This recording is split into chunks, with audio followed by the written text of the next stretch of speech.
Hello, and welcome back to the School of Self-Worth. One of the things I have been learning more about and have been so fascinated by is how to adjust my work schedule to my menstrual cycle. So when I met Renae Fieck and learned that this is what she teaches, I knew I had to have her come on to the podcast and share more. In this episode, you'll learn about the ideal times to be in your creative flow and those quieter moments when it helps to dial it all back. Renae provides such great insight on how women can adjust the way they work to the natural cycle of their body and how to integrate it into your regular working day. If you are a high achieving career woman who wants to uncover their number one blind spot preventing fast, intuitive decisions, I've got a 72-second assessment for you. DM me quiz at Nicole Song on Instagram. Okay, let's get started into this insightful, fascinating conversation. Hello, everybody. Welcome back. I am so excited to have Renae Fieck here with us today. Welcome, Renae. Thank you. I am so thrilled to be here. Thanks for having me. So Renae and I met at an entrepreneur gathering this year, and we have a lot of crossover. And I really, really love what Renae teaches. And she works especially with women entrepreneurs on this topic. But I actually just knew that this topic would resonate so deeply with all of you around how to use your cycle to really start to time your life.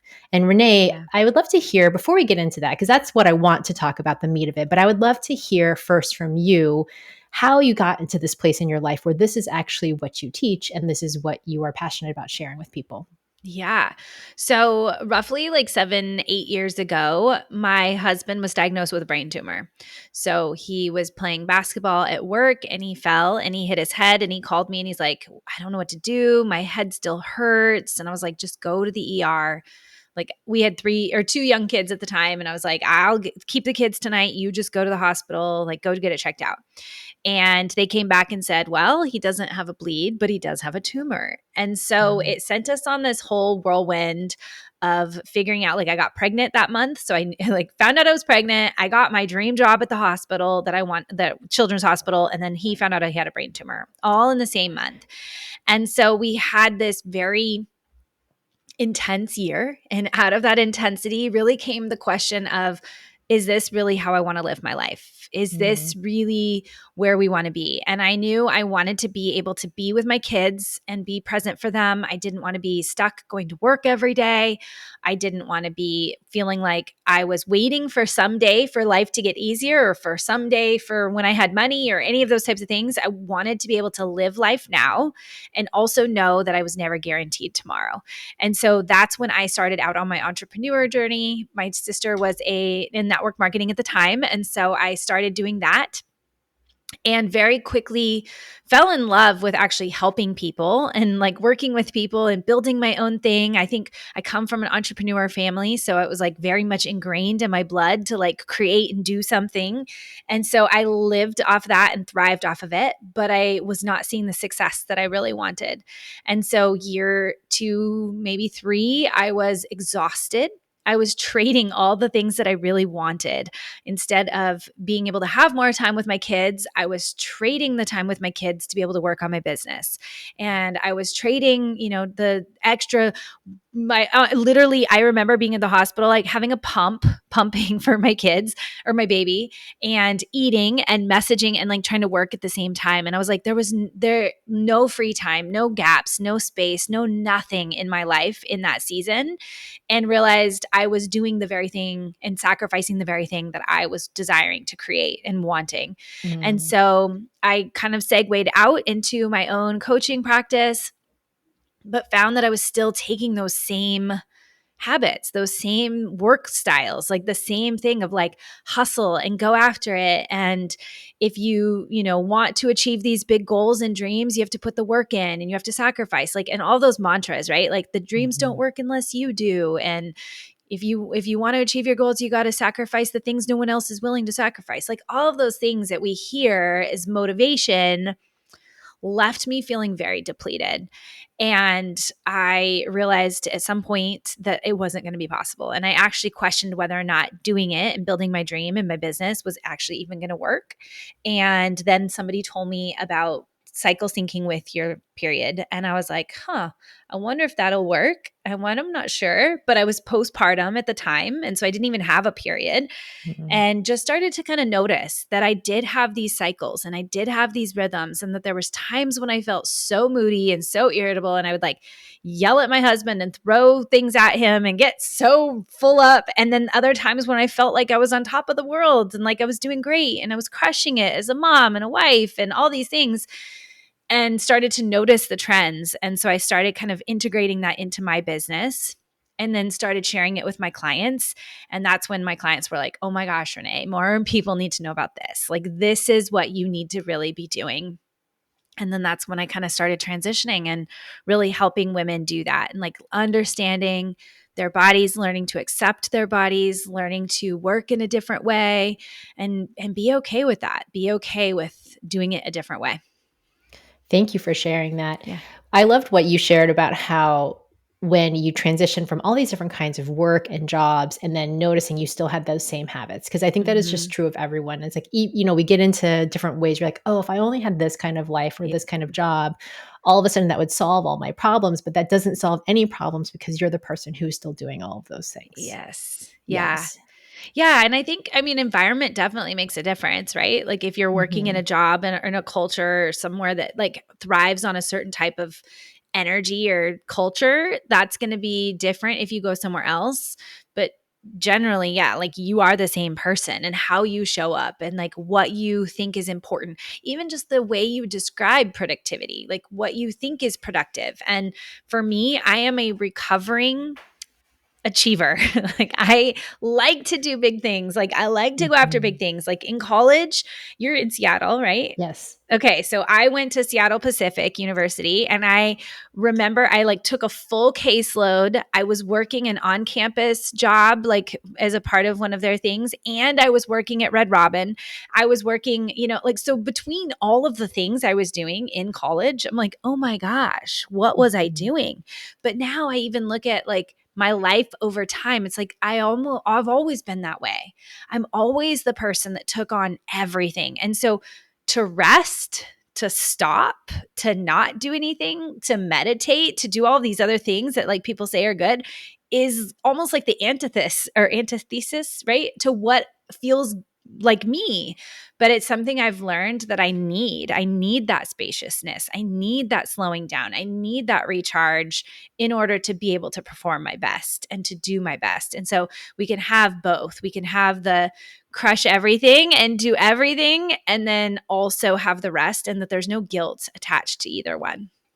Well, what I've Yeah. learned also over time is that the more I actually allow myself space and rest, the more, air quote, productive I am. Like I am Mhm. more creative, I have more energy, I am like able to actually do all the things as a recovering achiever over here as well. Like I Mhm. love hitting a big goal, but I can't do it if I'm exhausted and Mhm. burned out. And so I've had to learn that. And so this is why I'm so interested in the conversation, because I've had to learn that in general. Like Yeah. when I take weekends off, like I really don't check my work email, like I don't engage with anything related to that. The evenings are mine with me and my husband. Like I just really try to have solid containers where I Mhm. rest, I recharge. But what you're talking about when we're looking at the cycle is an even bigger picture. It's not just like your day to day. Because a lot of people come to me and we work on their daily schedule. Like, how can you actually sync up your schedule to feel like, oh, I can work during these stretches. I need breaks during this stretch. How do I create a Yeah. better way of working and balanced way of working? But I'm really curious if you could start to give for us a generalized view of like when you're a woman and you have this physical change happening every month, how Mhm. can we start to frame that up and look at it for ourselves? Yeah. So, in general, most of us have kind of been taught to see our calendar as just like an open blank slate, right? Monday, Friday, 8 a.m., 5 a.m. or p.m., January, February, like it's all the same. It's just like if you get a Google Calendar or like a fresh new calendar at the beginning of the year, it's like it's wide open, it's blank. And so we kind of come into it, I think, with this assumption that all time is kind of equal. And you probably know already, Monday does not feel the same as Friday, and No, doesn't. 8 a.m. does not feel the same as 5 p.m., right? They feel different. And then those I think are a little bit more obvious for people. What's not obvious is that you probably, as soon as we start talking about it, you're going to be like, ah, yes, that's how I've noticed that, but I didn't really notice it. Like I didn't put it all Mhm. together. Is that you have times of the month when you feel sharp, you feel on it, you feel productive, you feel like I can do all of these things and it's all going really well. Like I feel like I'm a great person. I feel like I remember talking about like I feel like I can show up as a great spouse, a business owner, parent, like all of these things. I can do all of my different roles and feel like I'm doing okay with them. And then there's those other weeks where you're like, why do I want to burn my business down? Why do I feel like I'm such a horrible mom? Why do I feel like I'm doing such a horrible job? Like, I'm not taking care of anybody. I'm not doing anything. This sucks. And sometimes I'm like, I should just burn my business down and go back to work. Like all these things, right? And you start to notice, like, huh, there's a pattern to this. This isn't just random. They actually come very predictable. And I think Mhm. that's when it really started to shift for me. And when I started to be able to help other women, is when you realize those patterns are predictable and they're normal. Even just this week, I was talking with a girlfriend. The kids were doing a play date at the park and we were just chit chatting. And she was like, so tell me what it is you do. Like, tell me a little bit about it. And I was kind of sharing her a little bit. And she said, man, that's how I'm feeling right now. I just feel like I can't do all of this. Like, I feel like I took on so many different things right now. And right now, I feel like something's got to give. I can't keep up with this. And I was like, where are you in your cycle? And she's like, well, my period's probably going to start in about 3 days. And I was like, that's why. Like, that phase of your month is so full of doubt and fear and limiting beliefs and I'm not good enough to sort of stuff that's just part of the process and part of where you're at. And by the time we were done with the conversation, she's like, I just feel so much different about my life right now. I feel like it's okay. Like I have this permission and there's no guilt a part of it. And I think that's one of the powerful things about learning this rhythm that you have. And I know we'll get totally into it, but learning about the rhythm is that you release the guilt of feeling like you have to be consistent every day or that you Mhm. have to be performing a certain way, or why one week you felt on top of the world and like you were crushing it, and then another week you're not, whether it's getting up and doing your workouts, right? People oftentimes set their workout plans and start a new routine and everything in one phase. And then 2, 3 weeks later, they're hitting snooze and not wanting to get up and go to the gym anymore. Mhm. And our society is conditioned that it's a habit thing and that it's a consistency thing and that you just have to push through and get the habit ingrained, when in reality it might just be your hormones, and that you don't necessarily have to get up and go to the gym every single day in the morning right before work, right? And that there's other ways to do it that actually make it feel more balanced. So Well, what you're describing, that push through too, for me feels very masculine, right? That yes. energy is like a harder energy. And we are Hmm. all trained into that because that's sort of the dominant of our society, Yeah. is to be productive, to do things a certain way. And what you're talking about is tapping more into that feminine side, which Yeah. I love. And that I think for all women, like we struggle with it because even so much of what we're taught is like to be leaders is still modeled after like that masculine version versus what's the feminine version of leadership. Yeah. So I'm excited then. So could you give us like the general framework of like Hmm. energy related to parts of our cycle? Yeah. So there's 4 distinct kind of phases throughout your month. So we'll start with your menstrual phase. It's the very beginning of your phase. You think about it like your body's losing a lot of blood, which when you lose blood, there's a lot of iron in there. So your iron's depleted. Iron helps you feel more energized. And so overall, it tends to be a pretty low energy type of phase of the month. It's some people will say even your most intuitive time of the month. And so it's a really great time for you to focus on creating that spaciousness, to let go. I oftentimes recommend staying off social media. Mm. Allow yourself to just be in your space, tap into that intuitive side of you, plan out your month, get organized. What are your goals? What are your intentions? What do you want coming this month? What is this month going to be about? And really allowing yourselves to tap into that. Get outside in nature, like go for a walk. Just create this stillness and this spaciousness in your life, which we don't get often, right? And so when we can really cultivate that, even if it's just one week of the month, you're going to start to notice a difference. So that is really what I call it, is the recharge phase. And so think about that. What are you doing in that phase to help recharge so that you have the capacity and have the energy through the rest of the month. Then as you come out of that phase, your estrogen starts to climb. Estrogen is like a feel good hormone. It makes you feel great. It makes you feel ambitious, like those you and me, like the ambitious type. We love that estrogen because it makes us feel like we're tackling the to do list, we're crushing big things, we're getting things off the plate, we get an idea, we're taking action on it. It's like moving, things are moving, everything feels really great. You feel like, yes, I've got this. Like, I can be this $1 million business owner, or I can crush this role. Like, I can totally do this. Like, it feels really good. And so, as you're in that phase, like doing all that stuff, crushing those to do lists, getting things done, the whole mentality of like, eat your frog, getting those big things, hard things, challenging things out of the way, like this is the best time to do that because you're going to have that type of energy of like, it might suck, you might not love it, but let's just get it done. Let's do it. And then as that estrogen peaks, it's right around the time of ovulation. And ovulation, like biologically, we're trying to make a baby, right? Like that's the whole concept behind it. So your body is signaling to the world, make a baby with me. So you may be more magnetic, more radiant, more attractive. You're trying to pull people to you. So it's a really great time for communication, presentations, conversations, networking, happy hours, date nights, like all of those types of things that require you to be in the space with communication with other people.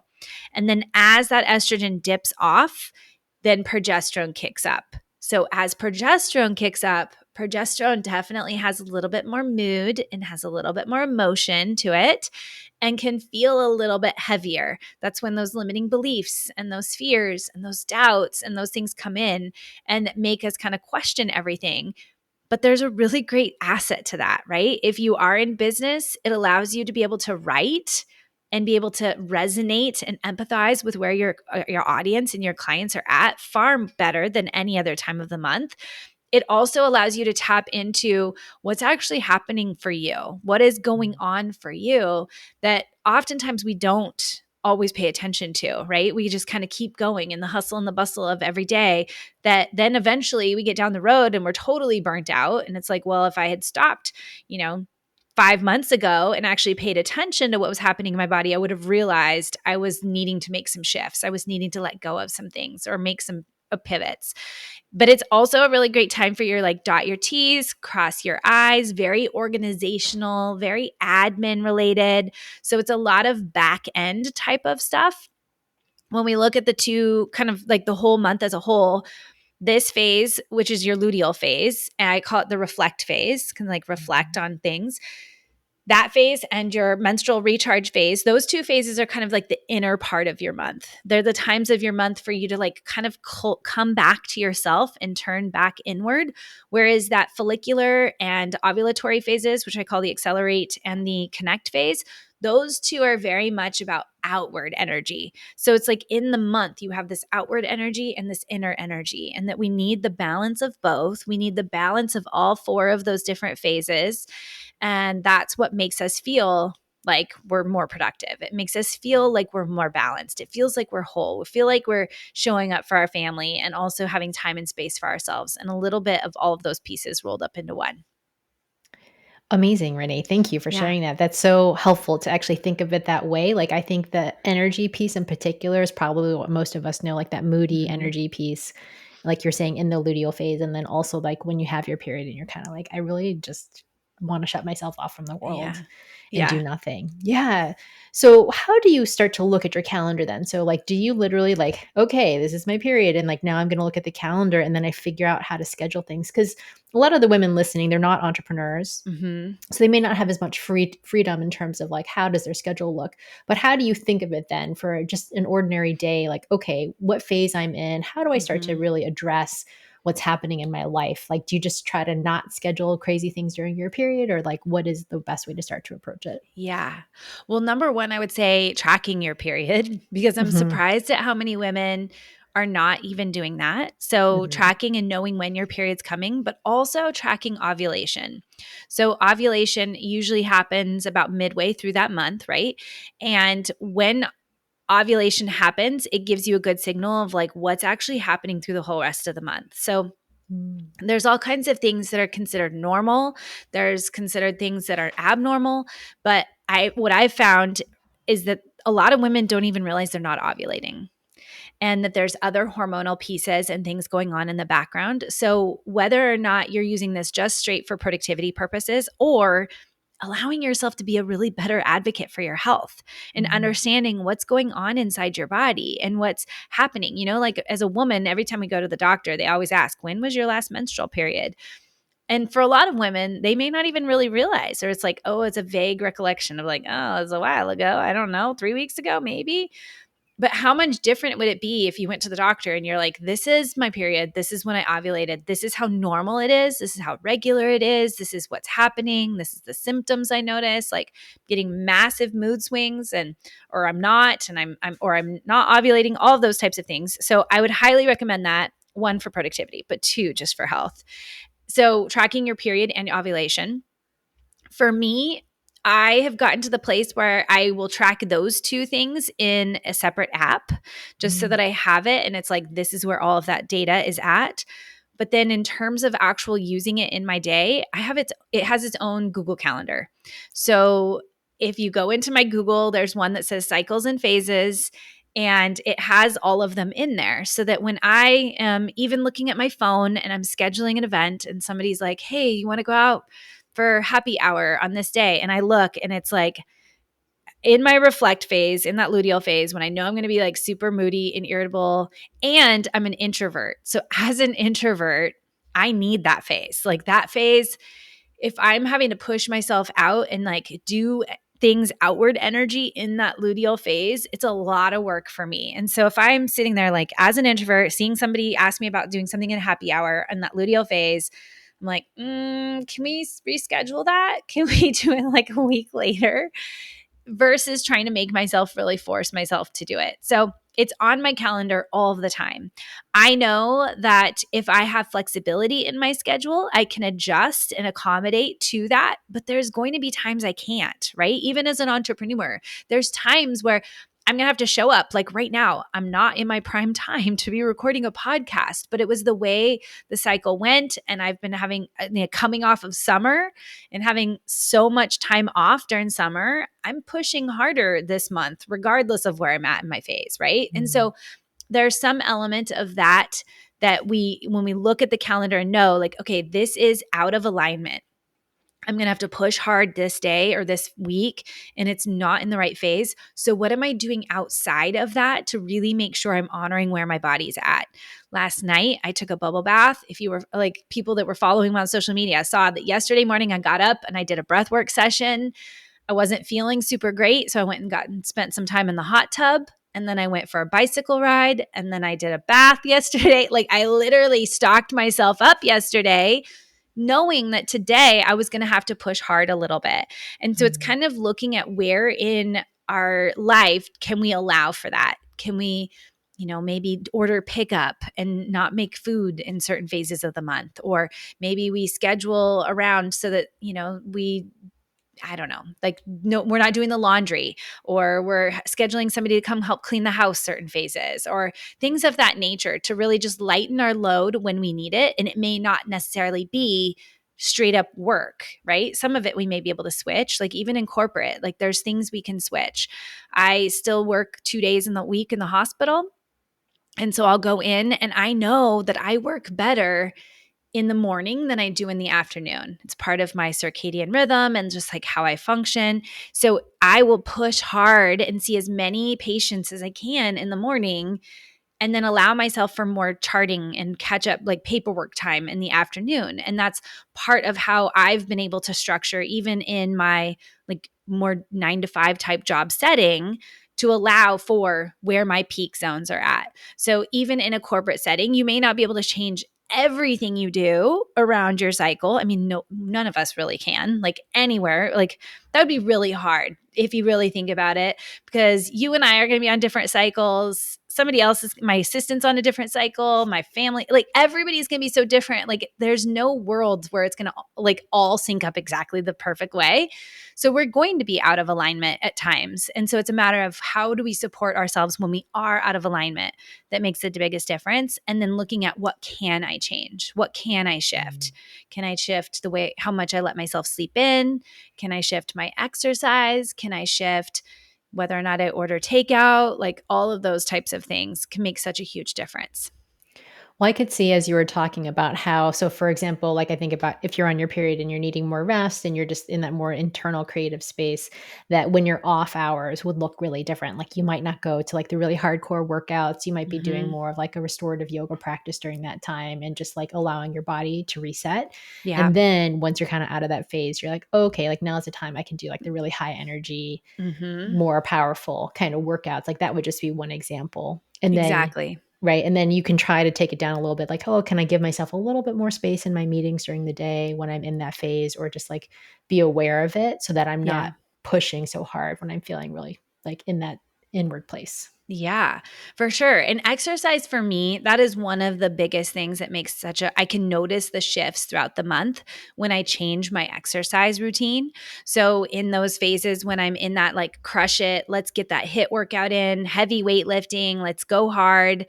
And then the other half, what I've been doing most recently is going for a walk late at night. And my poor friends that have me on Voxer, because I'll walk around the neighborhood late at night, like 9, 10 o'clock at night. I'll go for a walk around the neighborhood and Vox message my friends in business, kind of just like riffing ideas, riffing where I'm at, my struggles, like like it allows me to process a lot of stuff. Mm. And so it's like the combination of being able to walk instead of doing a heavy workout. I'm still moving my body. I still think that that's vital throughout the entire month, but it's a different way and it's outside. It's me walking around the neighborhood. I'm not listening to anything. I've tried not to listen to a podcast, but I've told one of my friends, I'm like, I think I need to like have a Voxer way that I can just talk to myself because I'm such a verbal processor Yeah. that just me processing it out loud and talking about it oftentimes helps me get clarity on my next steps or where I want to go.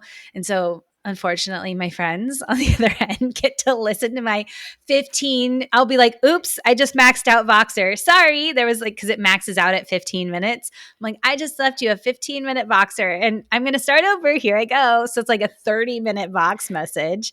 But just as I walk around the neighborhood and allow myself to process and think and get outside. And so even for me, that shift, right? When I go Mhm. from working heavy, hardcore workout to ending my day with this nighttime walk to allow myself to process shifts my energy throughout the week. Yeah.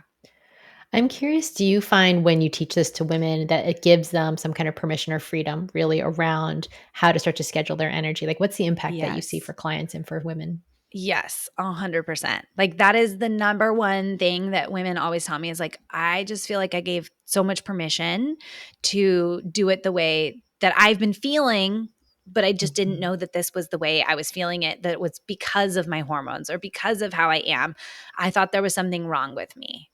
And I think that that feeling of there's something wrong with you because you can't stay consistent every month or every week, or that you feel like that you have these moments where you feel on top of it and then you don't. There's this element, like you said, that masculine sort of energy feel that makes us feel like there's something wrong with us because we don't function like that.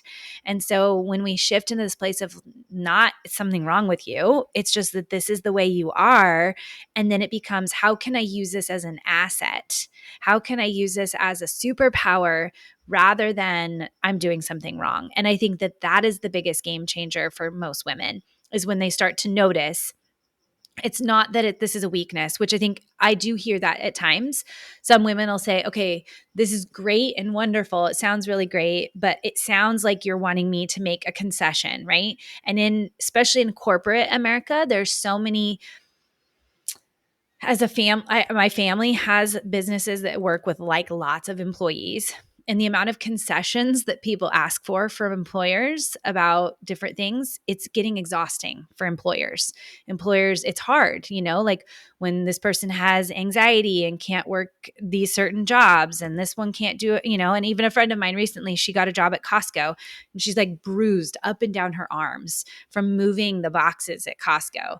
And her employer was like, I don't think this is going to work out if you can't do the job that I've hired you for. And I think that that's kind of, we're in this really wrestle spot of modifying and making concessions for employees. And at the same time, like these are the jobs that need to get done. And so rather than going to your boss or your employer and saying like, hey, I don't work really well these times of the month, and asking for them to let you have this concession of taking time off, if we flip that and help them see how you can really be an asset and what these strengths are at different times of the month, I think can make a huge difference when we're interacting and talking with our employers and things like that about this.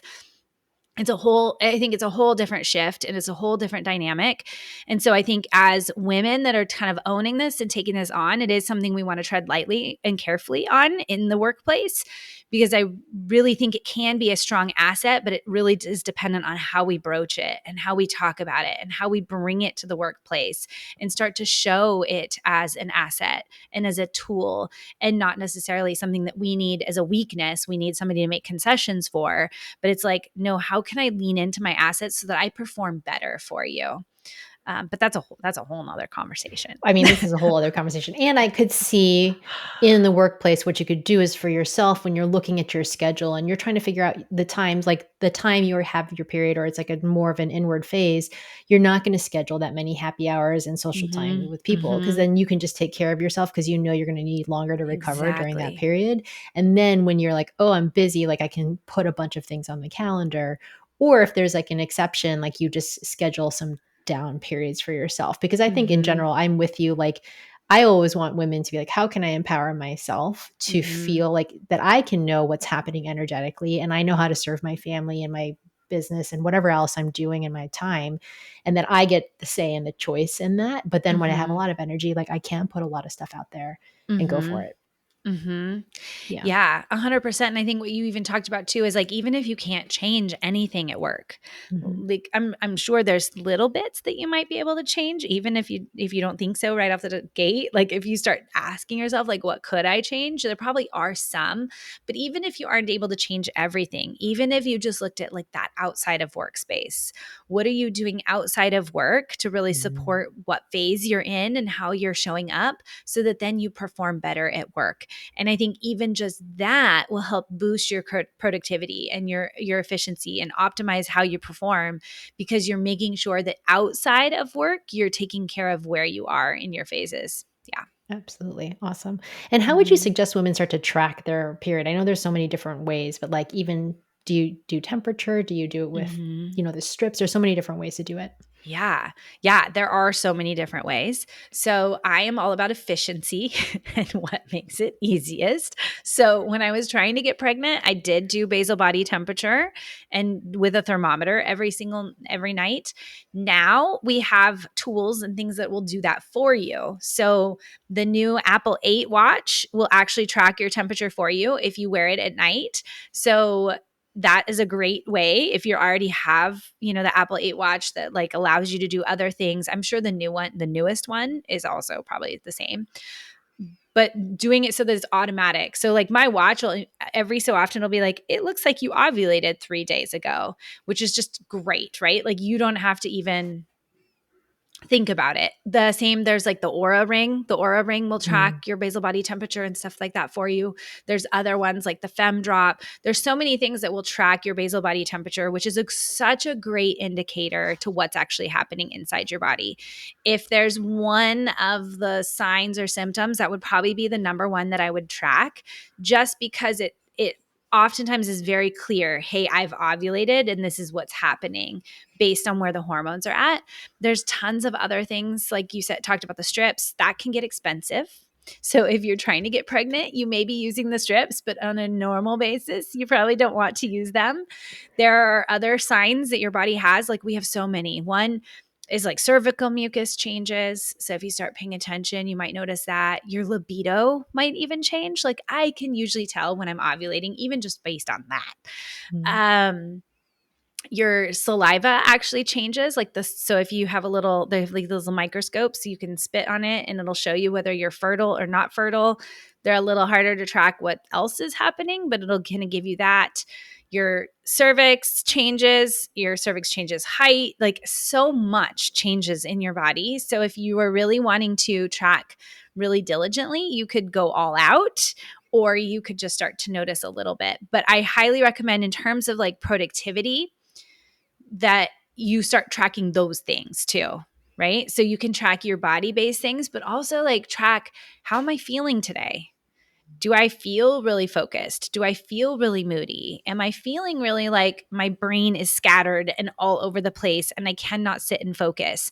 And start tracking those things too, because those are directly impacted by your hormones. And so, kind of, then you put the two and two together and you're like, oh, this makes sense. Like, this is why I get like this on the seventh day of every month. Like, it makes sense. Now I know I can predict that coming forward.